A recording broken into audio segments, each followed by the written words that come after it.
But the Merab fight was crazy because I was there. I thought for sure he had Merab out in that first round. It looked close to being stopped. I was there. It was really close to be stopped. But I also, I was with a friend. I was like, look, if Merab get a hold of his leg and just hug him, yeah, he quit in the next round. Merab, you want to talk about immigrant mentality? That motherfucker's got it too. Yeah, and he's got it. I'm gonna tell you one thing: guys like that, guys like Peter Yan, guys like Sanhagen, make me wake up every morning thinking I got a shit to be done. Because if you sleep, if you're thinking like you're fine, yeah, those motherfuckers are gonna give you a nightmare. I'm gonna kick your ass. Just keeping it 100% a buck. Like, even for myself, I'm not the best striker, just stand up striking alone.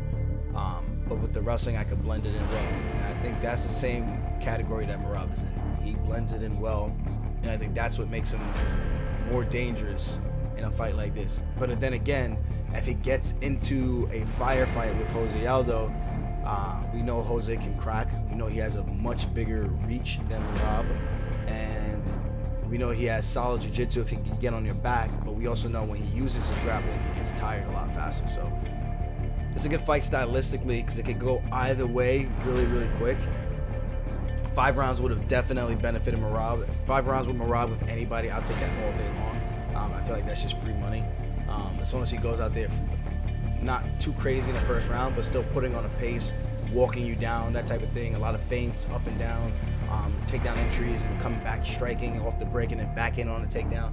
So that's what makes him dangerous. And I think a fight like this with Aldo, he just has, like he said in his interview, man, he just has to do his best and be as focused as he can be. And I think, and I don't know if I'm gonna be the best sparring partner for him. Maybe for rounds of like back control for him to get out, that would be good. But I think for sparring, unless I am told we spar, like I would have to constantly think about this. If I do go for a takedown and I do get a takedown, I kind of gotta just like let him work up or not stay on the ground too long. So this way he's getting stand-up work, because that's at the end of the day, the fight starts on the feet. Right. Where's Jose Aldo most dangerous? On the feet, you know. Right. But for Aldo, it makes absolute sense. It's like, give me the next best guy that, knowing if I beat him, there is no denying, because now he has beaten Chito Vera, who looked phenomenal against Frankie Edgar. Yep. He has beaten Pedro Munoz, who's fighting against Dominic Cruz this weekend. And now he has beaten Rob Font. Rob Font. This is what a legend Jose Aldo is, man. Crazy. If he could keep up with Merab, God bless him.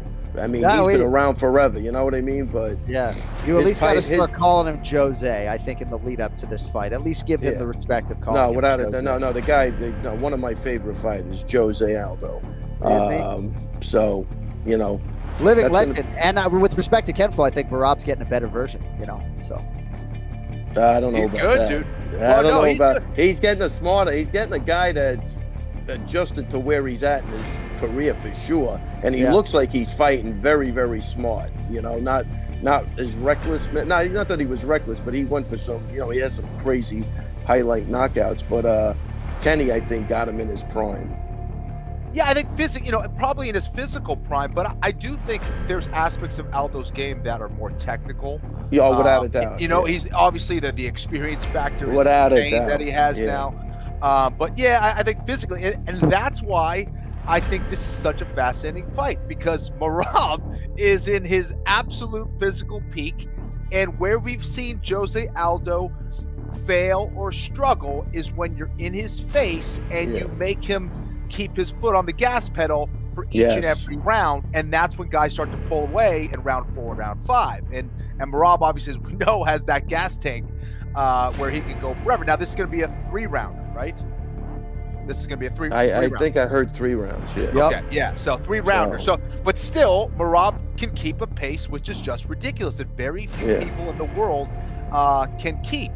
And again, that's where you can tire out someone like a Jose Aldo and then get him late in the fight. So I'm fascinated with the fight. I think it's an awesome fight. Yeah, great fight for Merab too. And you know, it's funny because Kenny, you know that there's a lot of guys that go for a takedown. If they have to expend energy, they just back out. They don't want to expend the energy. This is a guy that just doesn't give a shit.